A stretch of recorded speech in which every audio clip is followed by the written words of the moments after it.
Yauwa idan za ka yi depositing kuɗi a MTP ɗinka, dollar kenan, sai ka shiga wallet ɗinka. Gashi nan.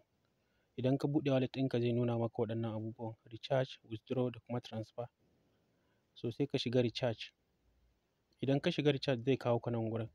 Kun ga wannan shine TRC ɗina, link ɗina na TRC kenan. Sai ka copy ɗin wannan TRC ɗin gashi nan a gefe. Zai nuna ma copy successfully. Sai ka je inda za ka saka kuɗinka.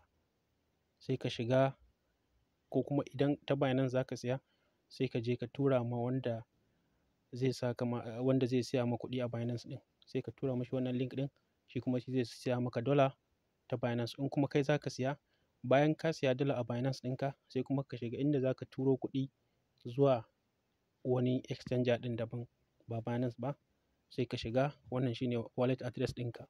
Bayan ka yi selecting network TRC20, sai ka saka wannan wallet address ɗin naka. In ka saka za su turo maka shi successfully zuwa wallet ɗinka na MTP.